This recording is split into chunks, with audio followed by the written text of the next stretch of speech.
Hey everyone, today is Tuesday, March 13th.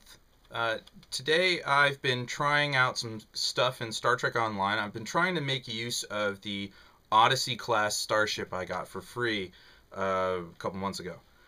A month ago, something like that. Anyways, they're not offering it for free anymore, but during the anniversary of the game, early February, uh, was that early February? Yeah, I think it was early February. Anyways, so I've been playing around with builds for the ship, equipment layouts, and things like that. And a buddy of mine had an idea to do an all-turret build, 8 turrets on this big, massive ship. So basically, we just picked the guns that did the least damage but had the largest arc of fire, 360 degrees, and we put as many of them on the ship as we could. And this morning I've been doing, I've done some tests on weapon firing. I purchased the cheapest 8 Mark 11 turrets on the exchange. Several of them, in fact, 5 of them were uncommons, which is hilarious. So I wound up with 8 plasma turrets, 2 with plus 10% to accuracy, 1 with plus 2% to critical hit chance, 1 with plus 20 to critical severity, and 1 with an extra bonus to the damage output. And the other 3 were plain vanilla Mark 11 turrets. And so what I did then is I arranged my bridge officers so that instead of having Eject Warp Plasma 3 equipped, I have Aceton Beam 3 equipped. The difference between them is Eject Warp Plasma leaves a trail of plasma behind your ship that if other ships fly into or are caught in it, they will take a considerable amount of plasma damage directly to their hull. It also has the side effect of completely screwing with their movement and turn rates.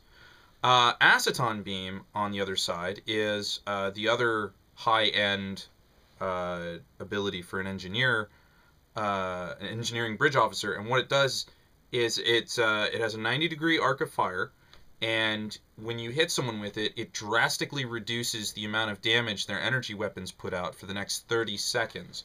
And it also puts a slight radiation burn on their hull, so they're taking a little bit of damage over that 30-second period. The goal of switching them is that the Odyssey is terrible at maneuvering in space under speed. It is a massive, massive ship. Let me put it this way. You've never seen anyone dogfight as an Imperial-class Star Destroyer, right? That's 1.5 kilometers.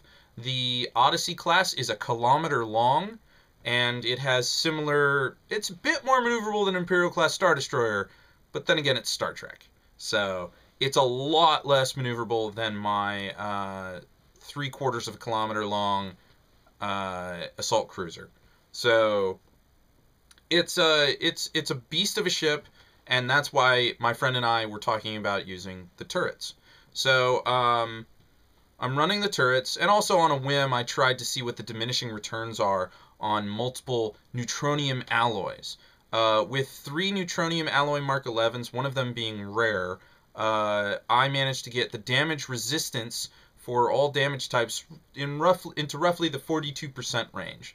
41, I think it's 41.7 for all damage resistances except for anti-proton, which is 41.1%. So this thing is very hard to hurt. It's also running the Aegis set, which is focused on defense and shields. Obviously enough, Aegis. I also attempted to see if they had fixed the diminishing returns for the field generator science console. They haven't. Equipping 2 does nothing. Equipping 1 is all you need. So I went from 11,000 some odd shields to 13,300. So I was doing one-on-one fights, and what I did is, I went through a mission and I just played the ship. I'm running tactical team 1, rapid fire 1, emergency power to the weapons 1, and as an engineering captain, I was also taking advantage of EPS power 3 and Nadion inversion 3. So with these abilities at hand, I was going through systems in Delta Volantis, which, even though it is a low-level exploration area, it was a good test because the missions were still on level with me. So I went flying through, killed a few Orions, and went into the next mission, and I started updating my friend about this. I did an entire kill without using any skills and watched my power drop down. Firing 8 turrets at once constitutes a negative 64 to the power drain, but you can compensate by increasing the amount of power you have available, by reducing the amount of increasing your resistance to power draining effects, and so on and so forth. Hence, Nadion inversion, EPS power transfer, that sort of thing.